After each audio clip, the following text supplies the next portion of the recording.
Hola, ¿qué tal, estimadas y estimados alumnos? El día de hoy hablaremos sobre lo que es medición en epidemiología. Espero que hayan tenido la oportunidad de leer todos y cada uno de los documentos que corresponden a este capítulo 3 de medición. Ustedes ya han pasado 2 semanas con nosotros y han acumulado una serie de elementos importantes que les facilitará la comprensión del tema que hoy abordaremos, que es medición en epidemiología. Buenas tardes a todos, soy Eduardo Velasco. Haré una breve introducción al tema de medición en epidemiología que nos presentará el maestro Rodríguez de Mendoza. Recordarán ustedes que durante la primera semana hemos revisado los modelos de causalidad. Este modelo de causalidad nos permite relacionar nuestras variables independientes o factores de riesgo bajo estudio con una variable dependiente principal. Durante la segunda semana recordarán ustedes que revisamos los tipos de variables, las fuentes de información y la calidad de los datos. Revisamos las variables continuas, las variables discretas, las dicotómicas son un tipo de variables discretas, las nominales también, las ordinales, indicadores ya reconocidos o convencionales para la medición de problemas de salud y el índice, que es una suma de indicadores. También vimos durante la segunda semana cómo evaluar la confiabilidad y validez de los datos. También durante la segunda semana hicimos los ejercicios sobre los tipos de variables que van a representar nuestro modelo de causalidad. Recordaremos que hicimos este ejercicio para la definición de nuestra variable dependiente o evento de interés y nuestros determinantes, factores de riesgo o variables independientes. Las fuentes de información de donde íbamos a tomar los datos, el tipo de fuentes, si eran primarias o secundarias, y cómo las íbamos a medir. Tanto si eran dicotómicas, continuas, nominales, etcétera.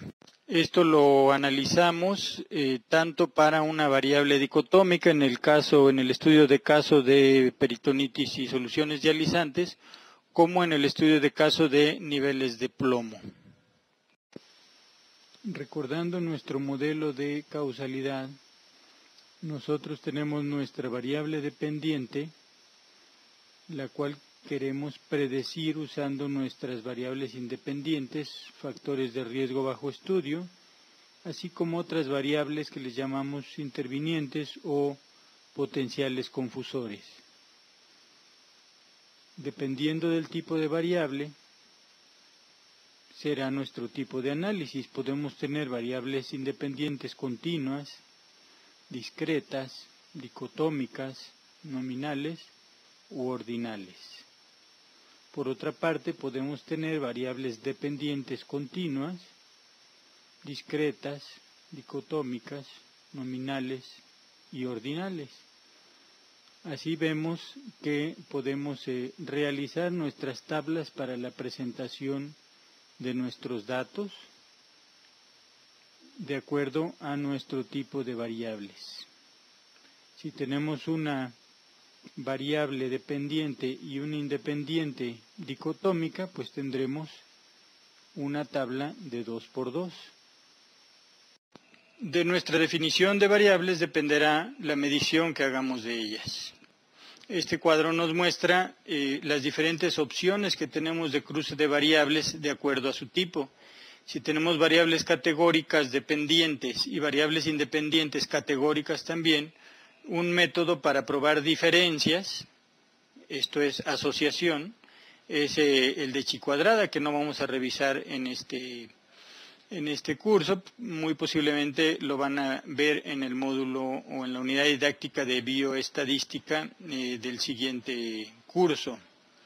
También tenemos variables dicotómicas, con variables dicotómicas, donde tendríamos que hacer una tabla de 2 por 2 y obtendremos razones de prevalencias, de incidencias, de tasas o razones de momios según sea el caso. y el tipo de estudio. Podemos tener también una variable dependiente dicotómica, o sea, sí o no, y cruzarla con variables nominales que tengan más de 2 categorías.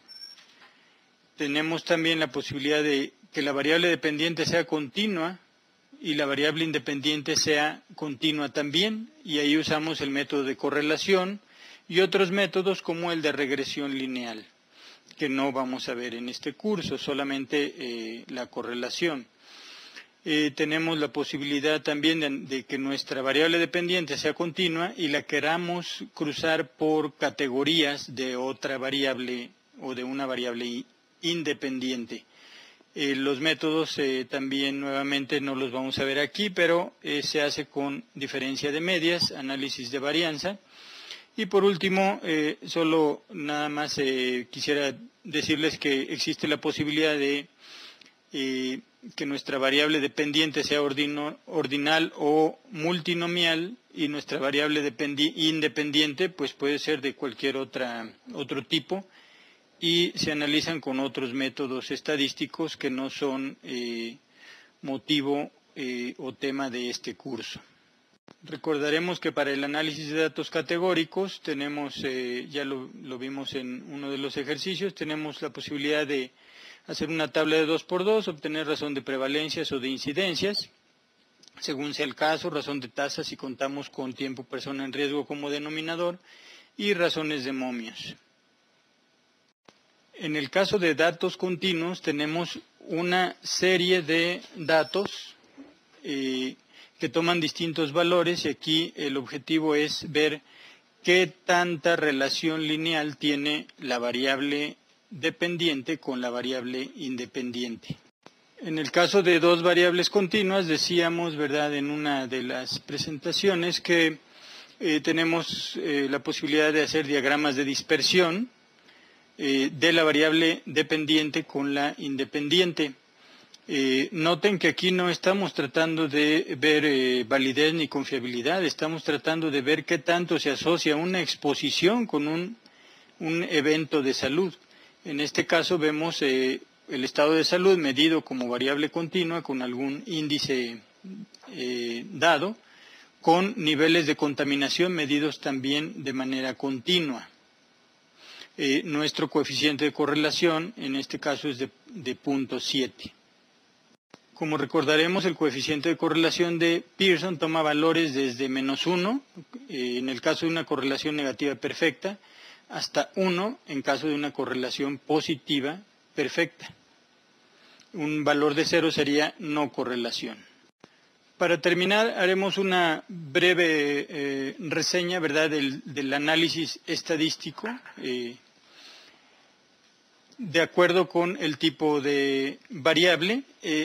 En primer lugar, del lado izquierdo de su pantalla tendríamos el análisis univariado, es un momento descriptivo. Aquí, si tenemos una variable continua, utilizamos las medidas de tendencia central y dispersión, media, mediana, moda, desviación estándar, varianza, rango y cuartiles. Esto lo verán en la próxima unidad didáctica de bioestadística. Tenemos también el caso de variables ordinales, ahí están las medidas que se utilizan. El caso de variables nominales, algunas que pueden ser dicotómicas, ¿verdad? Del lado derecho tenemos ya el cruce de variables, el análisis bivariado. En caso de que tengamos variables continuas, usamos la prueba de TED-Student, el análisis de varianza y la que acabamos de describir, la correlación de Pearson. En el caso de variables ordinales, usamos la mediana y otras pruebas que no veremos aquí. En el caso de variables nominales tenemos las razones de prevalencias, razones de momios, razones de incidencias, etc. Y tenemos también abajo de esos cuadros otro tipo de análisis que nos permite ajustar nuestra asociación principal bajo estudio por las variables intervinientes o confusoras de nuestro modelo. Con esto terminamos esta breve reseña del análisis estadístico y medición en epidemiología, y continúa con ustedes el doctor Luis Enrique Rodríguez de Mendoza con la presentación de medición en epidemiología. Gracias a todos. La medición en epidemiología se efectúa a través de diferentes formas de medir eventos diversos en salud. Así tenemos desde las más simples como las cifras absolutas, que son importantes o muy útiles para nosotros porque nos describen un conteo simple de un evento, pero sin relacionarlo con otra característica. Su utilidad, como decíamos, radica en que nos refieren magnitud de eventos o un evento en salud que nos sirven para planificar acciones inmediatas en salud. A través de estas se obtienen, por ejemplo, estadísticas vitales que nos permiten hacer conjeturas para poder planificar acciones en salud. Tenemos también a las cifras relativas, que aquí estas cifras son más importantes para nosotros porque son de mayor utilidad, ya que nos brindan mayor información y comprensión de una problemática de salud dentro de una población, de una jurisdicción, de un país, etcétera, etcétera. A cualquier nivel de atención. Dentro de estas medidas tenemos a las tasas, a las proporciones y a las razones. Entre las cifras relativas tenemos a las razones, que es una razón nos expresa la relación existente entre dos eventos de diferente naturaleza. Ejemplo de eso sería en el numerador el número de camas y en el denominador el número de enfermos. Por K. ¿Se acuerdan de la K? Si leyeron sus apuntes, la K es una constante que nos va a ser de utilidad porque a través de ella podemos hacer más entendibles nuestros datos. Esta K, recuerden, como les decía, que puede ser por 10, por 100, por 1000, etc.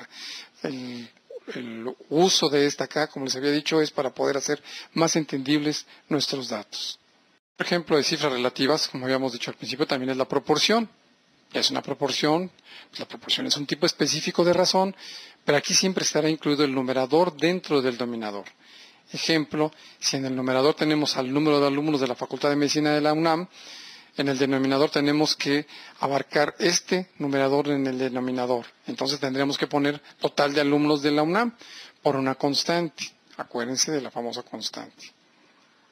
Otra forma de medir eventos en salud es la tasa. ¿Qué es una tasa? La tasa es una razón que mide la velocidad de cambio de un evento en relación a un factor de riesgo. La tasa mide esta velocidad de aparición de un caso de enfermedad, de una defunción, de una curación o diferentes factores de riesgo, como por ejemplo sería la aparición de nuevos contaminantes o de nuevos fumadores. ¿Cómo se hace esta tasa? ¿Cómo se lleva a cabo? ¿Cuál es su fórmula? Bueno, pues para hacer una tasa tenemos que tener en el numerador el número total de eventos nuevos en un intervalo de tiempo sobre la suma del tiempo que cada individuo estuvo en riesgo de presentar el evento en el intervalo de tiempo, por una constante.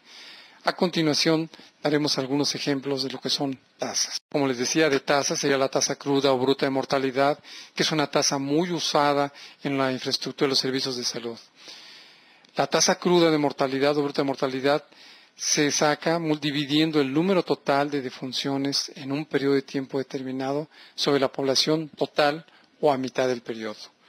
Lo lógico sería sacarla a mitad del periodo, pero muchas veces no tenemos esta población a mitad del periodo, de un periodo determinado, y se da por hecho tomar la población total y es válido, por la famosa constante. Aquí en la diapositiva, otro tipo de ejemplos de tasas, tenemos la tasa de mortalidad infantil, la cual se saca dividiendo el total de defunciones en menores de 1 año de edad en un área determinada durante un año determinado, sobre el total de nacidos vivos en el área durante el mismo año determinado por una constante. No queremos que se aprendan de memoria todas las tasas ni nada, estas ya están determinadas en las fórmulas que hay en muchos libros de epidemiología o en los servicios de salud, pero es importante que conozcan pues, que existen diferentes formas de medir la mortalidad a través de tasas en mortalidad infantil. Otro ejemplo de tasa sería la tasa de mortalidad neonatal. Aquí se calcula dividiendo el número de fallecidos entre menores de 28 días en un área y durante un año dado, sobre el total de nacidos vivos en el área y durante ese mismo periodo o mismo año, por la famosa constante.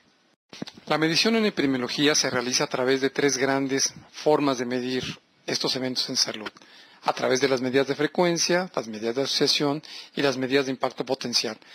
Todas ellas las hablaremos a continuación, daremos ejemplo, daremos la utilidad de cada una de ellas. Las medidas de frecuencia son importantes para nosotros porque nos reflejan la ocurrencia relativa de un evento o una enfermedad de acuerdo a un tamaño de la población. Es decir, nos indican qué tan frecuente es este evento en salud en relación a un tamaño de la población en riesgo. Son utilizadas para describir la situación de salud, nos predicen el curso y la ocurrencia de estos eventos en salud en las poblaciones y nos son de mucha utilidad en la elaboración de las otras medidas. ¿De cuáles medidas? Pues de las medidas de asociación y las medidas de impacto potencial. Dentro de estas medidas de frecuencia tenemos a la prevalencia puntual o la prevalencia general o global o la prevalencia en un punto en el tiempo, también se le puede decir así, o también la prevalencia de periodo o de lapso, que nos enmarca un lapso o un periodo de tiempo. Tenemos también dentro de las medidas de frecuencia la incidencia acumulada y tenemos también a la tasa de incidencia y a la letalidad. La prevalencia es una proporción de la población que padece algún evento o enfermedad. Aquí es importante que cuando la calculamos tomamos los casos previos o los nuevos en un momento o periodo determinado. La prevalencia se calcula dividiendo el número total de casos existentes de una enfermedad X en un punto en el tiempo. Sobre la población en estudio durante el mismo punto en el tiempo, pondremos aquí el denominador. Por una constante. Recuerden que siempre estamos utilizando esta constante y como decíamos, esta constante es para hacer los números más entendibles. Enseguida veremos un ejemplo de lo que es la prevalencia. Si deseamos saber, por ejemplo, cuál fue la prevalencia de diabetes mellitus en una localidad del estado de Chiapas durante un año determinado, que en este caso fue de 1996, si sabemos que la población de esta comunidad o de esta localidad es de 250,000 habitantes para este año, y sabemos que el total de casos de esta enfermedad para este año fue de 175 años, bueno, si despejamos los datos en nuestra fórmula de prevalencia, tenemos entonces que colocar en el numerador a 175 sobre 250,000. ¿Por qué 175? Porque 175 es el total de casos de diabetes mellitus que se dieron en esta localidad del estado de Chiapas y 250,000 es el tamaño de la población referida. Si esto lo multiplicamos por una constante, el resultado por una constante de 1000, tendremos entonces que es 7 por 1000. Si hacemos una conclusión o una interpretación de este resultado, diremos que la prevalencia de diabetes mellitus para el año de 1996 en esta localidad del estado de Chiapas fue de 7 casos por cada 1000 habitantes. Decimos por 1000 habitantes porque es la constante que estamos utilizando. Un tipo de prevalencia es la prevalencia lápsica. En esa prevalencia lápsica vamos a incluir al total de casos iniciales más los nuevos que estén midiendo este periodo de tiempo o este lapso de tiempo. Y esto quedará en el numerador y en el denominador, como vemos aquí en la diapositiva, será el total de la población durante ese periodo de tiempo por una constante. Vamos a ver un ejemplo de prevalencia lápsica o de periodo.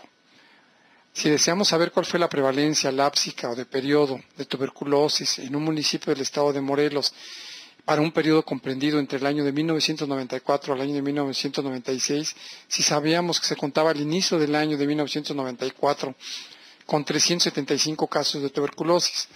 Para el año de 1995 se diagnosticaron 75 nuevos casos y en el año de 1996 se representaron otros 70 casos y si sabemos que la población total de la jurisdicción es de 125. Si despejamos la fórmula que dice que la prevalencia lápsica es el número de casos iniciales más los casos nuevos que se dieron durante todo este periodo, entonces despejaríamos y pondríamos 375 en el numerador más 70 más 75. Eso corresponde a la suma de los casos del año de 94-96 que se dieron en este municipio del estado de Morelos. Y en el denominador colocaremos a la población total de referencia, que en este caso fue de 125,000. Por una constante. Si seguimos despejando, como vemos aquí en la diapositiva, tendremos que la prevalencia lápsica para este municipio del estado de Morelos fue de 520, que es la suma de todos los casos de esos 3 años, sobre 125,000, que es la población de referencia por una constante. La prevalencia lápsica entonces será de 4 por 1000. ¿Qué quiere decir esto? Que la prevalencia lápsica de tuberculosis durante el año 94-96 para este municipio del estado de Morelos fue de 4 casos por cada 1000 habitantes. Bueno, una vez que hemos visto lo que son las prevalencias, vamos a pasar a otro tipo de medida de frecuencia, que es la incidencia acumulada. La incidencia acumulada es una medida de frecuencia muy importante también para nosotros, porque nos mide el riesgo de un individuo o una población de pasar del estado sano a enfermo en un tiempo determinado. en sí es una probabilidad de pasar de sano a enfermo, dado que se está expuesto o no a un factor de riesgo. ¿Por qué se dice que está expuesto o no? Porque hay incidencia acumulada global, podemos calcular también incidencia acumulada para los expuestos y podemos calcular también incidencia acumulada para los no expuestos.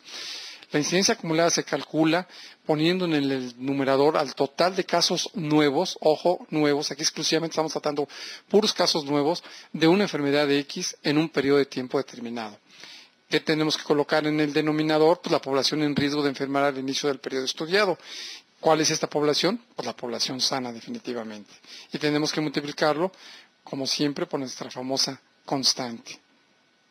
Vamos a ver un ejemplo de lo que es incidencia acumulada global o general. Se reportó, como vemos aquí en esta diapositiva, que en 1993 en una fábrica de cemento, en donde trabajaban un total de 3.076 hombres de edades comprendidas entre 20 y 64 años, y de acuerdo con el registro de enfermedades crónicas y del medio ambiente, 31 del total de trabajadores fueron diagnosticados con bronquitis crónica durante un periodo comprendido entre 1981 a 1993, como ven es un periodo de 12 años. Si se desea saber cuál fue la incidencia acumulada para todo este periodo, con los datos antes señalados, si queremos despejar nuestra fórmula que dice que la incidencia acumulada es igual al número de casos totales nuevos de una enfermedad X sobre la población sana, pues tenemos que colocar 31 sobre 3.076 con los datos que nos dio este ejemplo anterior. ¿Por qué 31 sobre 3.076? Porque 31 es el total de casos nuevos que sucedieron durante este periodo de seguimiento de 12 años sobre 3.076. ¿Por qué 3.076? Porque es la población sana al inicio del periodo. No se nos refirió que existiera algún algún trabajador que hubiera tenido algún caso de esta enfermedad de bronquitis crónica. Entonces, por eso damos como hecho que parte de la población de 3.076 de todo este estudio de población sana. Despejando la fórmula, entonces tendríamos que la incidencia acumulada sería 10 por cada 1.000 habitantes. ¿Cómo interpretamos esto? Que del total de los trabajadores en riesgo al inicio del estudio, 10 por cada 1.000 desarrolló bronquitis crónica durante un periodo de seguimiento de 3 años. Podríamos sacar aquí también la incidencia acumulada por año si se nos dieran en qué año estuvieron colocados o en qué año se dieron los casos de bronquitis crónica, si fuera al primero, al segundo, al tercero, etcétera. Entonces ahí sí tendríamos que ir descontando, si sacáramos por año, tendríamos que colocar los casos nuevos que se dieron durante ese año y tendríamos que colocar en el denominador exclusivamente a la población sana. Si tuviéramos casos referidos en años anteriores, tendríamos que quitarlos de ese denominador y entonces sí trabajar sobre pura población sana. En este caso lo hicimos así porque estamos sacando la incidencia acumulada para todo el periodo. En los documentos de referencia, ahí hacíamos algunos otros ejemplos, o en los talleres en donde ponemos casos que se van dando durante un tiempo determinado, y ahí sí tendríamos que irlos eliminando para dejar pura población sana sobre el denominador y puros casos nuevos sobre el denominador. Bueno, pues pasaríamos a... Bueno, otro tipo de medida de frecuencia es la tasa de incidencia. La tasa de incidencia es una medida de frecuencia, como decíamos, que nos refleja la velocidad a la que ocurre el cambio de salud de enfermedad dentro de una población. Es importante este tipo de medida porque también nos puede medir el poder patógeno o la fuerza de morbilidad que actúa sobre una enfermedad. ¿Cómo calculamos la tasa de incidencia? La tasa de incidencia la calculamos colocando en el numerador al total de casos nuevos, ojo, nuevos, de una enfermedad X en una población en un periodo de tiempo, sobre la suma del tiempo persona en riesgo durante ese periodo. O dicho de otra manera, la población sana por el tiempo. Como decíamos en el numerador, colocamos exclusivamente a casos nuevos. Podemos observar aquí que es muy parecida a la incidencia acumulada. La única diferencia que es que en el denominador incorporamos la constante tiempo. Dentro de las medidas de frecuencia en el denominador, como decíamos, colocamos lo que es tiempo persona observación en riesgo. ¿Cómo calculamos el tiempo persona en riesgo de este denominador? Este es igual a la suma de los periodos en riesgo de contraer la enfermedad correspondientes a cada individuo de la población. Es decir, hay que sumar el tiempo durante el cual los individuos o el individuo permanece en el grupo de estudio y se encuentra libre de la enfermedad. Cuando ya se enferma ya no contamos ese tiempo. Por lo tanto, está en riesgo de padecerla. Se deben de sumar todos los periodos en riesgo de todos los individuos en el estudio. Si contamos con toda la información y vamos sabiendo cuándo se nos van enfermando nuestros pacientes o cuándo se nos van enfermando nuestras personas en estudio, tenemos que ir sumando. Si cada persona dura un año, el otro 2, el otro 3, sin enfermarse, toda esa suma de periodos de toda esa N de individuos que estamos en el estudio, lo tenemos que sumar. A veces es un poco complicado si no lo tenemos, pero tenemos otra forma de hacerlo aproximadamente, como lo hemos referido incluso en los apuntes, a través de calcular, multiplicando el tamaño de la población sana al inicio del periodo por la duración del periodo en observación. Vamos a ver un ejemplo de la tasa de incidencia. Esto lo vimos también en los apuntes y vimos incluso el mismo ejemplo. Se estudió un grupo de 250 médicos en un hospital de los sistemas de salud que tenían el hábito de fumar durante un periodo de seguimiento de 3 años, para verificar si en el transcurso de este periodo presentaban problemas pulmonares. Al final del estudio se comprobó mediante pruebas de clínicas y de laboratorio específicas que 25 de ellos sí lo presentaban. Bueno, pues si vemos la fórmula de la tasa de incidencia que nos dice que es igual a los casos nuevos o la población sana al inicio del periodo por el tiempo, colocamos a 25, que es el total de nuevos casos, de enfermos entre los médicos, sobre 250, que es la población sana al inicio del periodo. ¿Por qué 250? Porque no nos refieren cuándo sucedieron todos estos casos durante los médicos de bronquitis, y dando por hecho que al inicio no había, entonces por eso colocamos 250, que es el total de población sana al inicio del periodo, por 3. ¿Por qué por 3? Porque es el tiempo que dura todo el estudio. Si dividimos 25 sobre 250 por 3, que es 750, nos va a dar 0.033. Esto sería 0.033 casos por cada año persona en observación o en riesgo. Pero para hacerlo más entendible lo multiplicamos por la constante 100 y entonces nos dirá que la tasa de incidencia es igual a 3 por cada 100 años persona observación en riesgo. La conclusión o cómo se interpreta, pues que entre los individuos de estudio se nos están presentando 3 casos por cada 100 años persona en observación o en riesgo. Bueno, pues vamos a pasar a otro tipo de medida de frecuencia, que era la letalidad, pero antes me gustaría decirles que ya pasamos por las medidas de frecuencia como son la prevalencia lápsica, la prevalencia puntual, la incidencia acumulada en expuestos, no expuestos, la incidencia vimos la incidencia acumulada global. Ustedes lo estuvieron viendo en sus apuntes, ya hicieron talleres. No pretendemos entrar darles de más información, pero sí pretendemos que a través de esta información que le estamos dando en esta presentación es para reafirmar conocimientos que ustedes ya deben haber tenido en sus apuntes, al leer los apuntes de medición en el capítulo 3 y sobre todo al haber desarrollado los talleres. Esto, como decimos, solo pretendemos darles más información y sobre todo más que nada reafirmar conocimientos ya vistos. Como decíamos, la letalidad es otro tipo de medida de frecuencia que nos dice que es una proporción de individuos que mueren a causa de una enfermedad en relación con el con el total de individuos que la padecen. La letalidad la calculamos de la siguiente manera. En el numerador vamos a colocar al total o al número de funciones a causa de una enfermedad X sobre el total de enfermos de esa enfermedad X por una constante. Ejemplo, durante el año de 1996 en un hospital del IMSS se presentaron 4 defunciones de entre 80 pacientes internados con SIDA. Si se quiere calcular la letalidad de la enfermedad para este año, se calcularía de la siguiente manera. Aquí vemos en la diapositiva cómo se colocó la letalidad igual a 4 sobre 80. ¿Por qué 4 sobre 80? Porque 4 es el total de defunciones debidas a esta enfermedad en este hospital, en este periodo de seguimiento o en este periodo de tiempo, sobre 80, que es el número total de pacientes internados con SIDA en este mismo hospital, en este mismo periodo de tiempo. El resultado es 0.05. Si lo multiplicamos por 100, que es una constante que generalmente se debe utilizar para la letalidad, nos da el 5%. ¿Qué quiere decir esto? Que el 5% de pacientes de SIDA fallecieron durante el año de 1996 en este hospital. Como les decía, la letalidad es conveniente o preferentemente calcularla por la constante 100. Bueno, pues ya, como habíamos dicho, ya hicimos un recorrido sobre todo lo que es medición y a través de las medidas de frecuencia. Vimos pues ejemplos, dimos algunos ejemplos que ustedes incluso ya deberían haber estudiado en sus apuntes de lo que es medidas de frecuencia, hicieron ya talleres, como habíamos dicho, ejercicios, y ahora daremos una repasadita sobre todo en lo que es medidas de asociación. Aquí, como vemos en la diapositiva, pues, ¿qué son las medidas de asociación y por qué son importantes?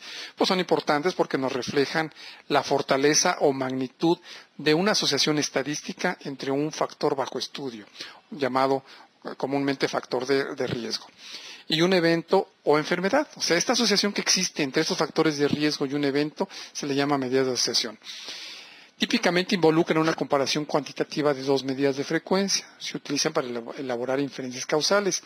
Más adelante, cuando veamos lo que es el riesgo relativo, o incluso ya las debieron haber ustedes leído, pues el riesgo relativo es el típico ejemplo de dos medidas de frecuencia, que es la incidencia acumulada en expuestos sobre la incidencia acumulada en los no expuestos. Tenemos diferentes tipos de medidas de asociación. Dentro de ellas tenemos a las de razón.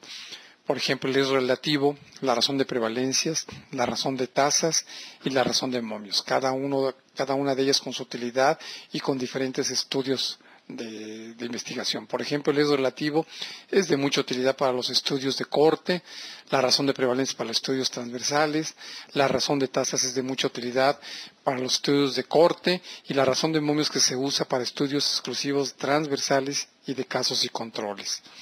Otro tipo de medidas de asociación son las medidas de diferencia. Dentro de ellas tenemos a la diferencia de riesgos, diferencia de prevalencias y diferencia de tasas. No las vamos a abordar, pero sí sería importante para nosotros mencionarlas, porque en algunos estudios, en algunos libros de epidemiología todavía las refieren, aunque ya están un poco fuera de. Existen también otros tipos de medidas de asociación, como son el coeficiente de correlación y el coeficiente de regresión. Este tipo de medidas de asociación son importantes porque asocian también factores de riesgo con eventos en salud o eventos epidemiológicos. En el coeficiente de correlación, por ejemplo, lo van a ver ustedes en las clases de bioestadística en el próximo módulo.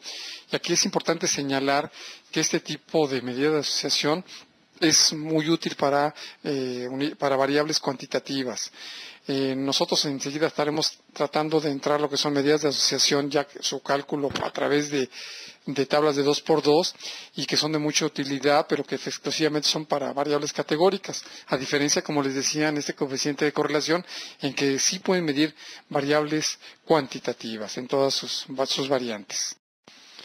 Bueno, en esta tabla cuadricelular o en esta diapositiva que vemos que tiene la palabra tabla cuadricelular, recordarán ustedes en sus apuntes que ya lo abordaron, que ya lo leyeron. Ahorita daremos nada más una repasada. Recuerden que esta tabla cuadricelular o de 2x2 son de mucha utilidad para poder calcular las medidas de asociación. Esta tabla cuadricelular o de 2x2 recuerden que se usa porque son 2 renglones por 2 columnas o 4 celdillas, por eso se les dice que es cuadricelular. En la parte superior, recuerden que hay que colocar a la enfermedad o el evento de epidemiología.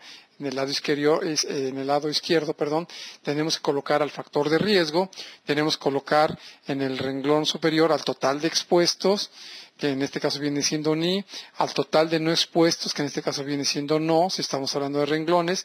Y si hablamos de columnas, tenemos que colocar casos, no casos, o casos y controles, si estamos hablando de un estudio de casos y controles. En la celdilla A, por lógica, tenemos que colocar a los casos y que presenten la exposición que estemos estudiando. A la celdilla B tenemos que colocar a los no casos, o sea, que no tienen la enfermedad o el evento en epidemiología, pero que sí son expuestos.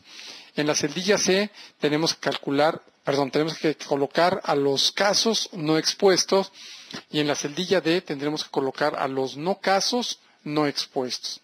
En MI, ¿a quién colocaremos? Siguiendo este diseño, siguiendo esta lógica, pues al total de casos, tanto los expuestos como los casos no expuestos. En MO, ¿a quién colocaremos?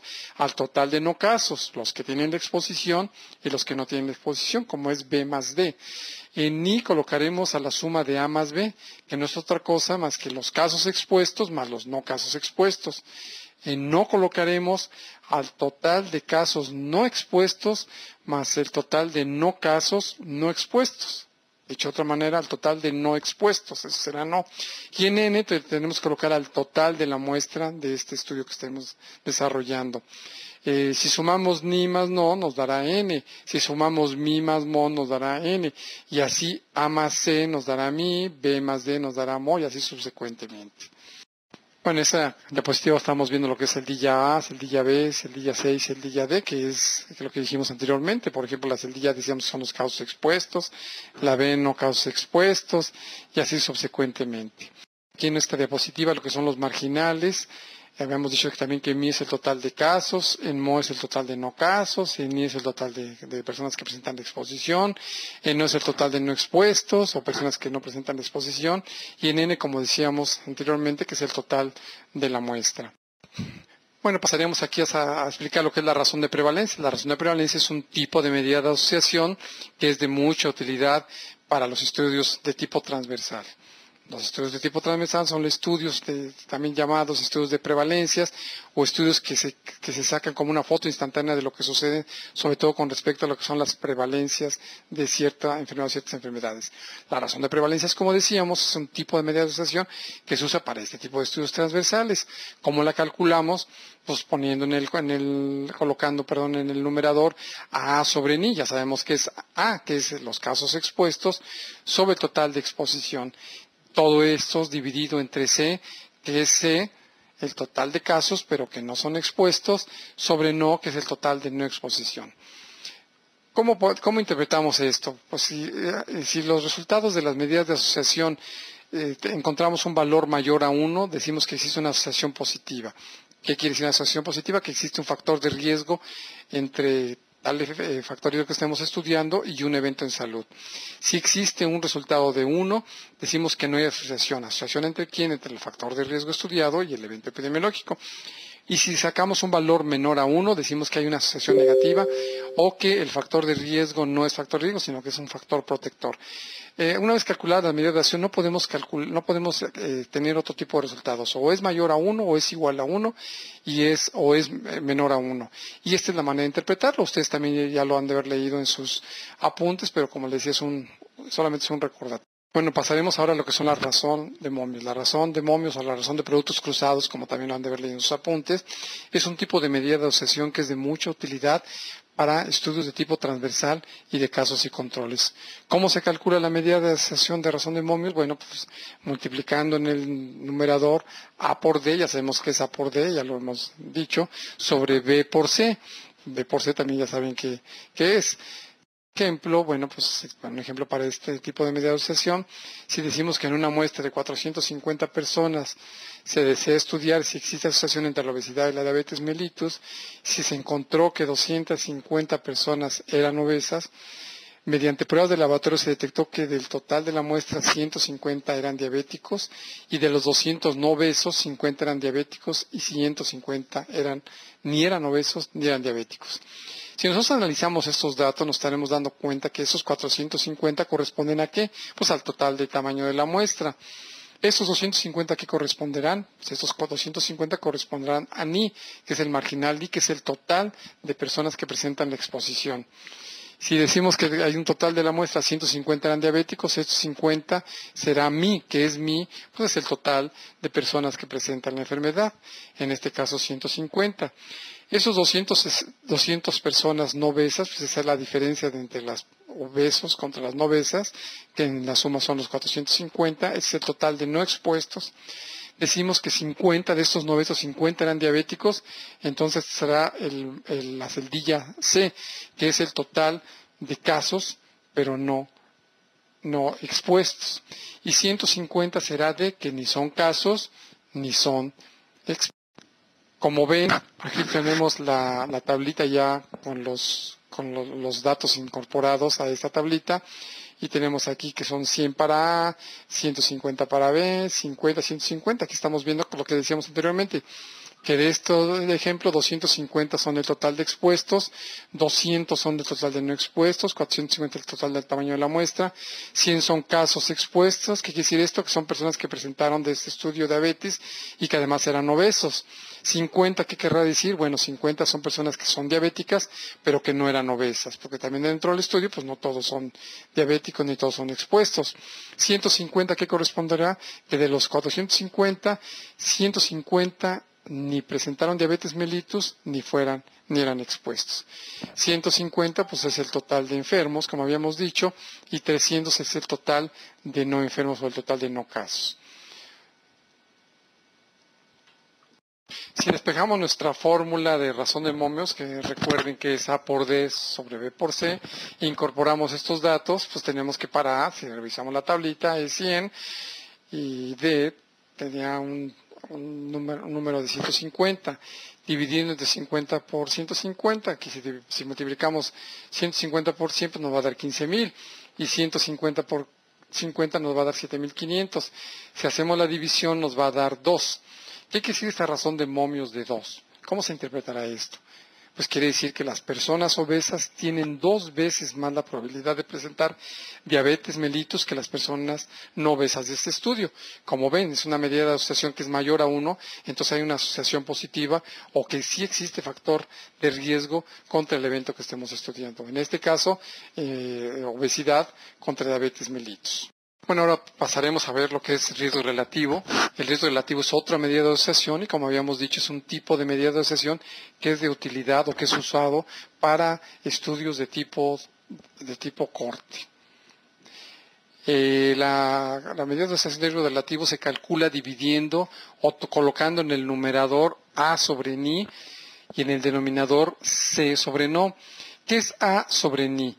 Pues A sobre ni no es otra cosa que la incidencia acumulada en los expuestos, son las personas que presentan la exposición, sobre C sobre no, que no es lo mismo que decir incidencia acumulada en los no expuestos. Si nosotros dividimos incidencia acumulada en expuestos o incidencia acumulada en no expuestos, que es A sobre ni, sobre C sobre no, nosotros calcularemos lo que es el riesgo relativo. Por eso decíamos desde el principio que la medida de asociación o la medida de frecuencia sirve para calcular las medidas de asociación o son como precursores para poder calcular la medida de asociación, en este caso riesgo relativo. Por eso la incidencia acumulada, que es una medida de frecuencia, y la incidencia acumulada en no expuestos es otra medida de frecuencia. Con estos 2 tipos de medidas de frecuencia podemos calcular lo que es el riesgo relativo. Bueno, vamos a ver un ejemplo para calcular riesgo relativo. Se hizo un seguimiento, y hablamos de seguimiento porque los estudios de corte son estudios de seguimiento, y tenemos que hacer un estudio de seguimiento para poder calcular riesgo relativo, si no, no podríamos hacer un seguimiento de mujeres embarazadas para estudiar si el tabaquismo durante el periodo gestional es un factor de riesgo que está asociado al bajo peso al nacer, para lo cual se estudió un grupo de mujeres durante su embarazo que asistían cotidianamente a un hospital de gineco-obstetricia del IMSS en el DF. El total de mujeres estudiadas fue de 250. De ellas, 110 eran fumadoras habituales y de estas, del total de expuestas, durante el seguimiento se comprobó que 51 tuvieron niños con bajo peso al nacer. De las no fumadoras, o sea, las no expuestas, que es no, también se pudo precisar que dieron a luz 28 niños con bajo peso al nacer. Con los datos mencionados pretendemos calcular el riesgo relativo. Si analizamos aquí estos datos, veremos que el total de mujeres estudiadas fue 250. ¿Estos 250 qué corresponde? Pues al total de la muestra. De estas 250, 110 eran fumadoras. ¿Eso qué corresponde al total de expuestas? ¿O qué será? Ni, claro que es ni, porque ni es el total de expuestas. Y durante su seguimiento se comprobó que 51 tuvieron niños con bajo peso al nacer. De estas 110, de ese total de expuestas, 51 tuvieron niños con bajo peso al nacer. Estas 51 son los casos expuestos. De las no fumadoras, como vemos aquí, de las no expuestas, que es no, también se pudo precisar que dieron a luz 28. 28 no nos lo colocaremos, pues en la celdilla C. Vamos a ver si efectivamente teníamos razón. Bueno, pues aquí vemos que colocamos los datos y vemos que 51 efectivamente son los casos expuestos. Veíamos el 110 que era el total de exposición, 140 que es la diferencia entre las expuestas y las no expuestas, que son 250, que es el total de personas de mujeres que no fumaban. 28 de las mujeres no fumadoras, se presentaron también 28 casos. La sumatoria de estos dos será 79, la sumatoria de estos dos será 171. ¿Cómo calculamos entonces la medida de asociación de riesgo relativo? Si tenemos la fórmula, bueno, pues vamos a despejarla y tenemos que A corresponde, si vemos a la tablita, que es a 51 y ni es 110, tenemos que es 0.463, y si calculamos C, que es 28, recuerden la tablita que vimos hace rato, y no es 140, tenemos 0.200. Si hacemos la división, tenemos que es 2.31, que es 2.31. Recuerden que las medidas de asociación, si es mayor a 1, en primer lugar tenemos que ver que aquí hay un riesgo o un factor de riesgo, que el fumar es un factor de riesgo. ¿Cuántas veces? Pues 2.3 veces. Entonces la interpretación es la siguiente: las mujeres fumadoras tuvieron 2.3 veces más riesgo de presentar niños con bajo peso al nacer con respecto a las mujeres que no fumaban. Bueno, tenemos también la razón de tasas, que es otro tipo de medida de asociación, que es de utilidad para calcular estudios de corte también. La razón de tasas no es otra cosa que la comparación entre la tasa de incidencia de X enfermedad entre los expuestos y la tasa de incidencia entre los no expuestos. Como ven, así como decíamos que el riesgo relativo es igual a la incidencia acumulada en expuestos sobre la incidencia acumulada en los no expuestos, pues la razón de tasas también es la razón que existe entre la tasa de incidencia en los expuestos contra los no expuestos. ¿Cómo se calcula la tasa de incidencia entre los no expuestos? Pues la tasa de incidencia entre los no expuestos es lo mismo que decir A sobre el I, en donde el I es el total de expuestos por el tiempo de este estudio. Si estuviéramos hablando, por ejemplo, del estudio de las mujeres embarazadas, aquí tendríamos que colocar el total de expuestos por el tiempo, en este caso sería por 9 meses. Y en el denominador tendríamos que colocar a C sobre lo. Lo que es, sí ya sabemos qué es, pero lo no sabemos qué es, pero lo es igual a no. No es el total de personas no expuestas por tiempo. Si volvemos al ejemplo anterior, teníamos que colocar aquí el total de personas no expuestas de las no fumadoras por el tiempo. Aquí tendría que ser también el tamaño, el tiempo de que duraron expuestas, que en este caso el estudio duró 9 meses. Bueno, ahora pasaríamos a ver lo que son las medidas de impacto potencial. Eso también ustedes ya lo deberían haber leído en sus apuntes. Y pues es otro tipo de medidas o otra forma de medir eventos en salud. Tenemos ya las medidas de frecuencia, ya las vimos, las medidas de asociación, y la otra gran rama son las medidas de impacto potencial. Esas medidas de impacto potencial son importantes para nosotros porque nos reflejan la contribución o el porcentaje esperado de un factor de estudio en la frecuencia de la enfermedad de una población particular. Estas pueden ser derivadas tanto de las medidas de frecuencia como las de asociación. Se utilizan también para estimar el porcentaje el porcentaje de los casos observados en una población que son debidas al factor bajo estudio. Y nos sirven también para decir el impacto de una intervención o cambio en el estado de salud de una población. Como les dije, ya las deberíamos haber leído, y en nuestros apuntes, si nos vamos a los apuntes, veremos que la fórmula para calcularla es el riesgo atribuible en expuestos. Bueno, decíamos que existen dos medidas de impacto potencial: el riesgo atribuible en expuestos y el riesgo atribuible poblacional. El riesgo atribuible en expuestos se calcula dividiendo riesgo relativo menos 1 sobre riesgo relativo. Aquí es importante señalar que si estamos hablando de un estudio de corte, pues habremos calculado la medida de razón de riesgo relativo. Pero si calculamos razón de momios porque tuvimos un estudio de casos y controles o tuvimos un estudio transversal en nuestro cálculo, entonces en lugar de poner riesgo relativo, tendríamos que colocar la razón de momios que habremos calculado para un estudio transversal o de casos y controles. Pero si es un estudio de corte, tendremos que utilizar esta fórmula. Siempre recuerden que hay que calcular de acuerdo al tipo de medida de asociación que hayamos calculado. Como se supone que fue un estudio de corte, entonces se calculará dividiendo riesgo relativo menos 1 sobre riesgo relativo. Bueno, como señalábamos, de las medidas de impacto potencial existen dos, llamada el riesgo atribuible en expuestos y el riesgo atribuible poblacional. Hay también que los nombra como fracción etiológica en expuestos o fracción etiológica poblacional. Es importante señalar que para poder también calcular una medida de impacto potencial, una vez que calculemos la razón de momios, esta deberá ser mayor a 1. Si nuestro resultado de nuestra medida de asociación no es mayor a 1, no podremos calcular ni riesgo atribuible poblacional ni riesgo atribuible en expuestos. Otra cosa muy importante es que siempre las medidas de impacto potencial, el resultado que les den, hay que elevarlo a un porcentaje. Ya lo hicimos en los apuntes, ya lo hicimos en los ejercicios, y recuerden que también ahí les decíamos que hay que elevarlo a un porcentaje. En este diapositiva estamos viendo cómo se calcula el riesgo atribuible poblacional, y este se calcula a través de dividir A sobre mi y multiplicarlo por riesgo relativo menos 1 sobre riesgo relativo. Pero como les señalé también en la diapositiva anterior, si estamos hablando de un estudio de tipo de corte, si estuviéramos hablando de un estudio de tipo transversal o de casos y controles, en lugar de colocarle aquí riesgo relativo, colocaríamos razón de momios menos 1 sobre razón de momios. Nunca calcular las dos, ni riesgo relativo y razón de momios. O calculamos riesgo relativo o calculamos razón de momios. Como decíamos en la diapositiva anterior, si son estudios de corte, colocamos riesgo relativo; si son estudios de casos y controles o transversales, razón de momios. Esto de A sobre mi siempre es igual.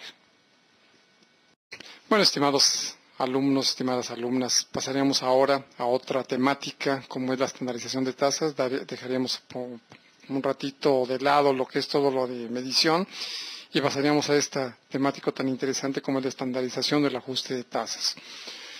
Si nosotros observamos en esta diapositiva, vemos que estamos comparando la mortalidad general de dos países, en este caso México y Suecia.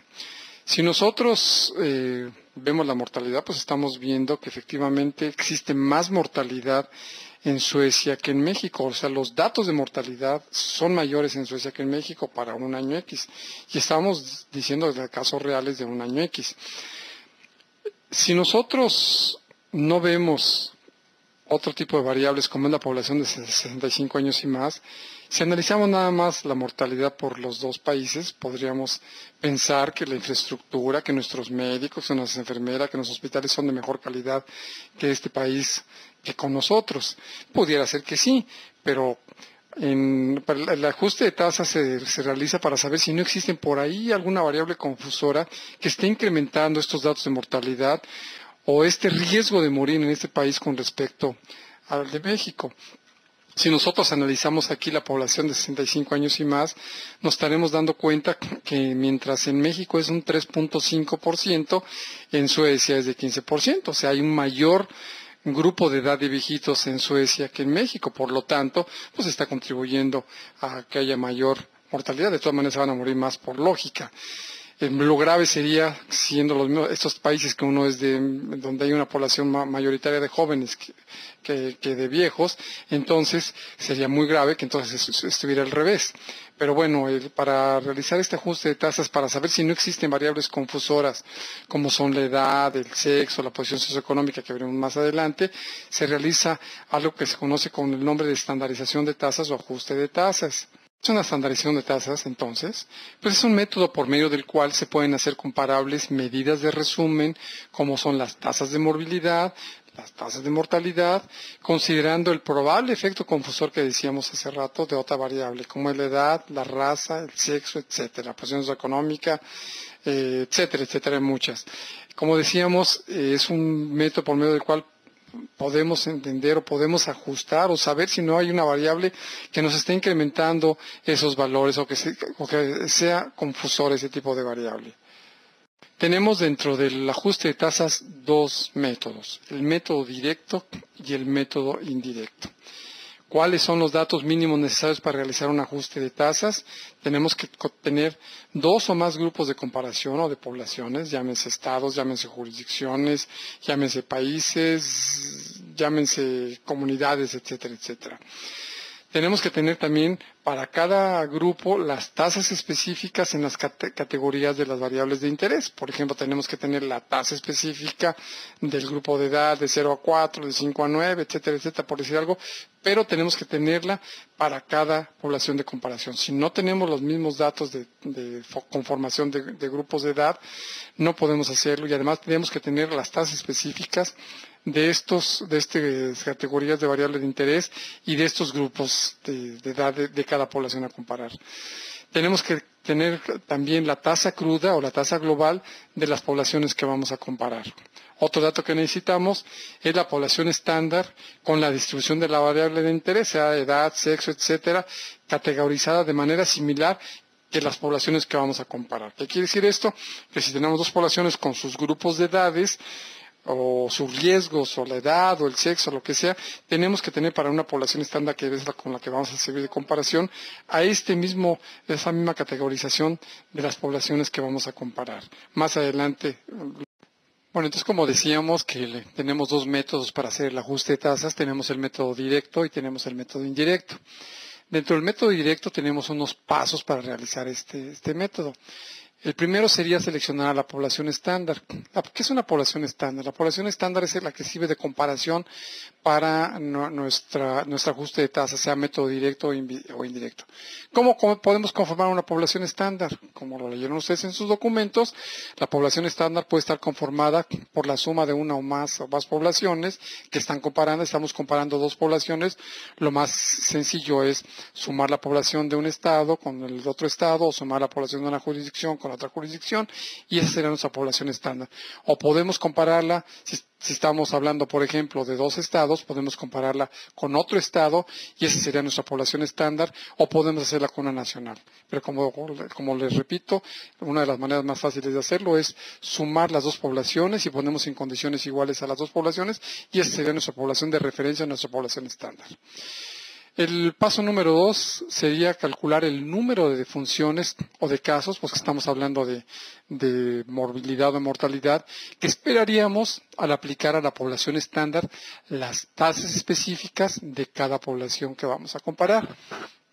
El paso número 3 sería, para calcular el número de defunciones o de casos esperados, se multiplica el número de sujetos del grupo de la población estándar por la tasa específica de la población que se está comparando de este grupo de edad, y se divide entre la constante que estemos utilizando. El paso número 4 sería realizar una sumatoria de todas las defunciones o de todos los casos esperados de cada población a comparar. Esto se hace para cada estado. Con el resultado de la sumatoria anterior, se divide entre la sumatoria de la población estándar y se multiplica por la constante que se esté utilizando de la tasa cruda de mortalidad o morbilidad, y el resultado de esta operación representa el ajuste de tasas para cada población.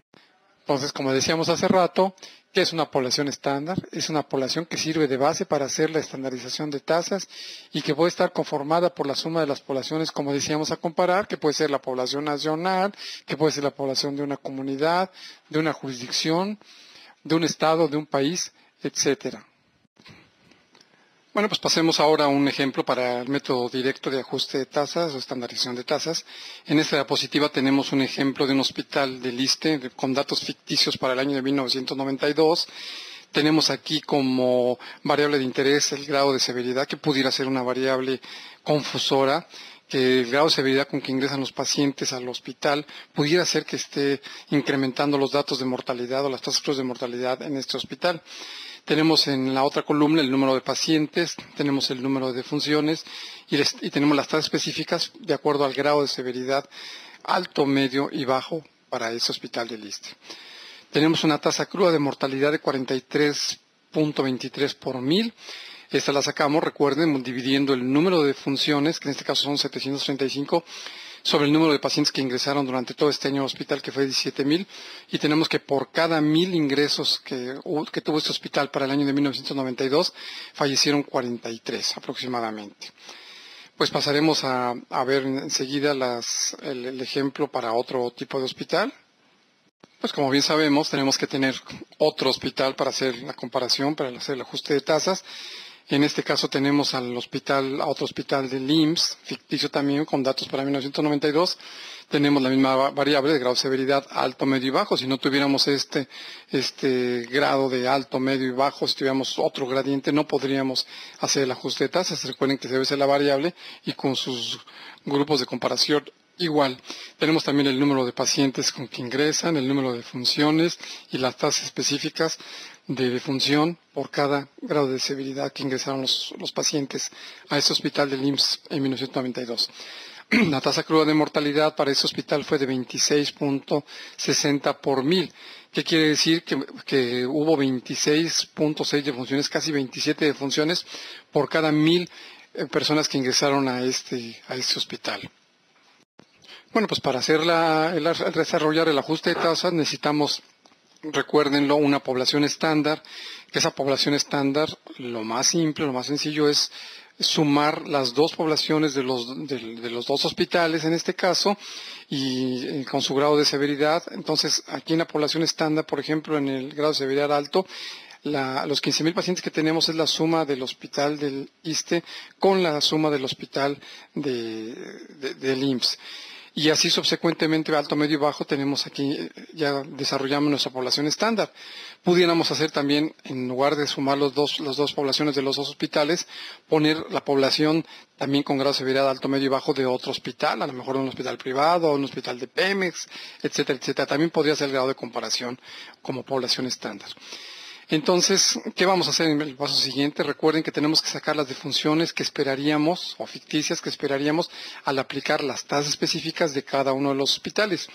Aquí copiamos 60, 22 y 14 corresponden a las tasas específicas que tuvo el ISSSTE para ese año, para grado de severidad alto, medio y bajo. Entonces, ¿cómo le hacemos? Vamos a tratar de sacar las defunciones esperadas. ¿De dónde surge este 900? Como vemos aquí en la diapositiva, bueno, este 900 surge de multiplicar, acuérdense, la tasa específica de esta población del ISSSTE por el número de pacientes que tienen grado de severidad alto, la población estándar, y lo vamos a dividir entre 1000. ¿Por qué entre 1000? Porque es la constante que estamos utilizando. Si multiplicamos 60 por 15,000 y lo dividimos entre 1000, nos va a dar 900 defunciones. Y así subsecuentemente vamos a multiplicar 22 por 13,500 en el grado de severidad medio y entre 1000 nos va a dar 297. Este 189 corresponderá, siguiendo la misma lógica, si multiplicamos 14 por 13,500 entre 1000 nos va a dar 189. Las defunciones esperadas en total para este hospital del ISSSTE serían 1,382. Si damos un recuento a cómo es el paso final para el ajuste de tasas, decimos que el ajuste de tasas por el método directo, el paso último, es la sumatoria de defunciones o de casos esperados, si estamos hablando de morbilidad o mortalidad depende, sobre la sumatoria total de la población estándar. Aquí nada más sustituimos los datos y nos va a dar 1,386, porque esas son la sumatoria de funciones esperadas, sobre la sumatoria de la población estándar, que es de 42,000, nos va a dar 0.033. Como tenemos que usar la misma constante que hemos desarrollado para este ejercicio, tenemos que multiplicarlo por 1000. ¿Qué quiere decir esto entonces? Que la tasa ajustada del ISSSTE es igual de 33 defunciones por cada 1000 pacientes. Esto sería la tasa ajustada. Vamos a tener que hacerlo también para el hospital del IMSS y después hacer las comparaciones correspondientes que veremos a continuación. Pues siguiendo la misma lógica, tenemos aquí la población estándar que se quiere igual que la de el acetato anterior, que la diapositiva anterior, y tenemos también el grado de severidad. Tenemos lo mismo, la población estándar, el grado de severidad, y estos datos de 70, 25, 8, ¿a qué corresponden? Pues corresponden a las tasas específicas que tuvo el hospital del IMSS al aplicar las defunciones que tuvo sobre la población de cada grado de severidad. Esto lo copiamos al igual que en el ISSSTE de las tasas específicas, ahora en este caso del IMSS, las copiamos aquí, que son 70, 25, 8. Si quieren regresar después a las diapositivas anteriores, verán que estas son las tasas específicas que tenía el IMSS. Hacemos lo mismo que hicimos en la diapositiva anterior, sacamos las defunciones esperadas. Recuerden que las defunciones esperadas se obtienen multiplicando la tasa específica por el grado de severidad, en este caso alto, entre la constante. Recuerden, si tuviéramos aquí grupos de edad de 0 a 4, 5 a 9, como estuvimos trabajando en los ejemplos de los documentos que les pasamos, que les proporcionamos, Si hubieran sido aquí grados de severidad, sería lo mismo, nada más teníamos que multiplicar la tasa específica por el grupo de edad, la población del grupo de edad entre 1000. Pero en este caso es otro tipo de variable. También recuerden que podemos usar muchos tipos de variables. Y entonces, siguiendo la misma lógica que usamos en el ejemplo anterior, tenemos que 70 por 15,000 entre 1000 nos da 1050. Estas serán las defunciones ficticias o esperadas que tendríamos en el IMSS al aplicarle nuestras tasas específicas a la población estándar o a la población de comparación que estamos teniendo.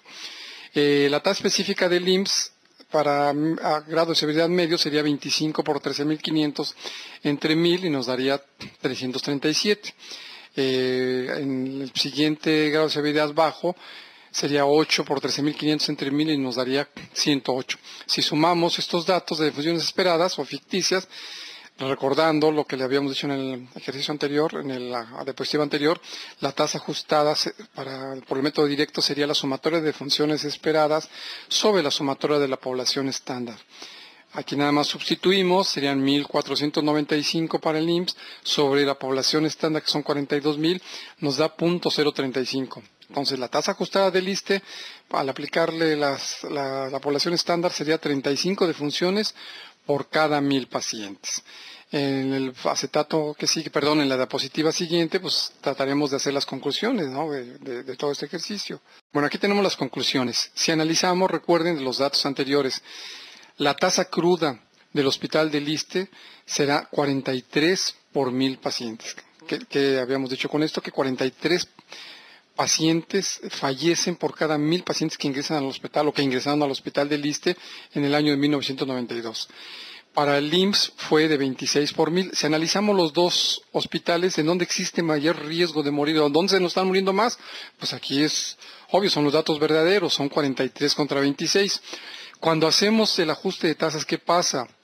Fíjense cómo decrece casi 10, de 43 a 33, sería 33 para el ISSSTE contra 35 para el IMSS. Aquí hay un aumento también considerable de 26 a 35. Recuerden que según los datos que les proporcionamos nosotros, o según los apuntes que les dimos para el ajuste de tasas, cotidianamente se dice que cuando hacemos el ajuste de tasas por el método directo o indirecto, cuando hay una diferencia más o menos de 10%, se dice que hay una variable confusora. Aquí, como ven, de 43 baja a 26, 73 a 35, incluso se invierten estos resultados. Aquí hay más de un 10% de diferencia. ¿Qué quiere decir esto entonces? Que aquí existe una variable confusora, que el grado de severidad con que ingresan los pacientes al ISSSTE o al IMSS es una variable confusora. Quiere decir entonces que probablemente porque ingresan muchos pacientes con un grado de severidad muy alto, está haciendo que este hospital del ISSSTE suban mucho sus tasas crudas de mortalidad. Recuerden que es un ejercicio con datos ficticios, pero se interpretan tal y como son. Pero recuerden que siempre hay que interpretarlo siempre y cuando se comporte como la población estándar. ¿Por qué? Porque la población estándar es la población de comparación. Entonces, en este caso, repetimos, la tasa cruda del ISSSTE contra el IMSS es 43 contra 26. Al hacer el ajuste de tasas, o sea, ponerlos en condiciones iguales a los dos hospitales, porque hicimos la sumatoria de los dos hospitales igual, los pusimos en condiciones iguales de población y de grado de severidad. ¿Por qué? Porque sumamos las dos poblaciones. Entonces, aquí es muy fehaciente este resultado. Entonces, decíamos que existe una variable confusora porque aquí hay una diferencia de más o menos 10% al hacer el ajuste de tasas. Incluso decíamos que se invierten estos resultados. Entonces, en conclusión final, que el ajuste de tasas por el método directo al hacer este ejercicio resultó que la variable confusora, probable confusora en este caso, que es grado de severidad, no edad ni otro tipo de variables, en este caso que es grado de severidad, es una variable confusora. Bueno, pues estimadas y estimados alumnos, y ya para terminar con este ejercicio de medición tan largo, espero que nos hayan fastidiado de tanto rollito, pero bueno, eso es parte de toda esta secuencia y además esperemos que les sea de mucha utilidad o de utilidad para que puedan con esto completar sus apuntes y sus conocimientos de todo lo que es medición. Bueno, pasando al método indirecto, es otro tipo de método en el cual tenemos que también hacer algunos pasos especiales. ¿Cuáles son los métodos, los pasos especiales para realizarlo? Bueno, pues primero tenemos que seleccionar, como igual que el método directo, una población estándar con sus tasas específicas por grupo de edad y tasas crudas de morbilidad o mortalidad. ¿Por qué vamos a seleccionar de la población estándar no su población, sino sus tasas específicas por grupo de edad y sus tasas crudas de morbilidad o mortalidad? Porque eso es lo que vamos a usar para poder aplicárselas a las poblaciones que vamos a comparar. Recuerden que en los apuntes decíamos que cuando no tenemos las tasas específicas de dos poblaciones, dos hospitales, dos comunidades o lo que estemos comparando, si tenemos nada más las tasas crudas de mortalidad o de morbilidad y no tenemos al interior las tasas específicas, entonces en este caso no podríamos hacer el método directo, porque recuerden que necesitamos las tasas específicas de ellas para aplicárselas a la población estándar. Como no lo tenemos, entonces no lo podemos hacer, pero para eso disponemos del método indirecto. Por eso decimos que lo que necesitamos de la población estándar en este caso es aplicar las tasas específicas de por grupo de edad y las tasas crudas de esta población estándar, aplicárselas a las poblaciones o a los hospitales que estemos comparando. El paso número 2 sería igual que en el método anterior, calcular el número de funciones o de casos que se esperarían en cada una de las poblaciones si estuvieran sometidas a las tasas específicas de la población estándar. Entonces aquí lo que vamos a aplicar es las tasas específicas de la población estándar, se las vamos a aplicar a cada población para también encontrar las defunciones esperadas o ficticias de cada población. Para calcular las defunciones o los casos esperados, recuerden que se multiplica, como ya hemos dicho, la tasa específica por el número de población del grupo de edad que se esté calculando o el grado de severidad y se divide entre la constante que se esté utilizando. En el paso número 4 se realiza una sumatoria de las defunciones o casos esperados, igual que en el método directo, de cada población a comparar. Y en el paso número 5, el resultado de la sumatoria anterior se usa para dividir las defunciones reales entre las esperadas. O sea, las esperadas las colocaríamos en el denominador y en el numerador colocaríamos a las defunciones reales que tengamos. Y este paso se le conoce con el nombre de REM, que es la razón estandarizada de mortalidad o razón estandarizada de morbilidad. Con este paso anterior obtenido del REM, que decíamos que es la razón estandarizada de mortalidad, se multiplicará por la tasa cruda de mortalidad de la población estándar con su constante. El resultado del paso anterior representa el ajuste final por el método indirecto. ¿Qué quiere decir esto? Que, por ejemplo, si calculamos, si tiene 1000 y tantas defunciones reales la población que vamos a comparar y 1000 y tantos de funciones esperadas, si nos da, por ejemplo, 0.90 o 0.80 o 1.4, esa REM lo vamos a multiplicar por la tasa cruda que tengamos de la población estándar. Este paso final será el resultado del método. Al igual que el método directo, las conclusiones son las mismas. Si no cambia más o menos de un 10% los datos, entonces podemos concluir que no existe variable confusora. Si cambia más de un 10%, como lo hicimos en el ejemplo de los hospitales, entonces recuerden que tenemos que decir que entonces la variable sí es una variable confusora. Recuerden que ya hicimos este ejercicio en los apuntes, incluso hicimos un ejercicio en unos talleres que incluso se les pidió que usaran el EPIDAT.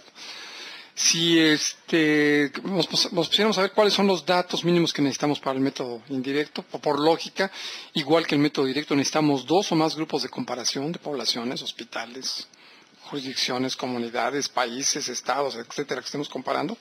Necesitamos la población estándar, pero ¿qué necesitamos de la población estándar? Recuérdenlo, las tasas específicas de morbilidad o de mortalidad por grupo de edad o por la variable que estemos comparando. Necesitamos también la tasa cruda de mortalidad o morbilidad también de la población estándar. Necesitamos estos datos de la población estándar. Y necesitamos también la distribución por los grupos de edad de las poblaciones que vamos a comparar. Esos serían los datos mínimos que necesitaríamos para hacer el método indirecto.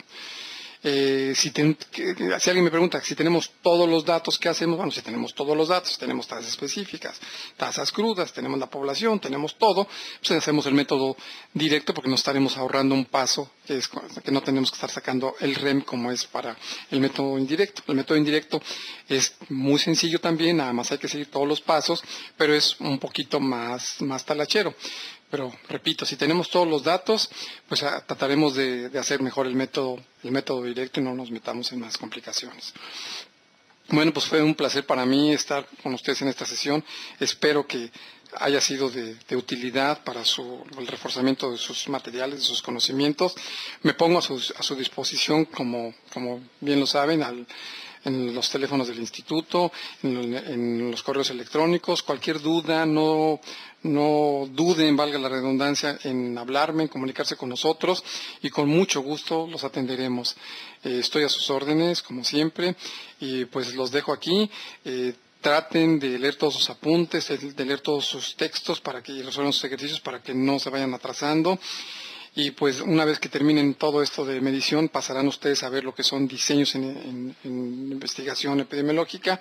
Ahí verán reforzados muchos conocimientos que han aplicado durante estas 3 semanas. Los aplicarán en lo que es diseños. Ya estarán haciendo también, incluyendo todos los datos para su trabajo final. Y van a ver cómo esto ya les va a dar más secuencia, van a dar más conocimiento y van a ver que la epidemiología es bonita, no es tan híbrida, tan agria como muchas veces la consideran. Esperemos que sea día a día un conocimiento más amplio para ustedes y que le vayan tomando gusto a esto. Pues los dejo, un saludo muy afectuoso. Hasta luego, compañeras y compañeros.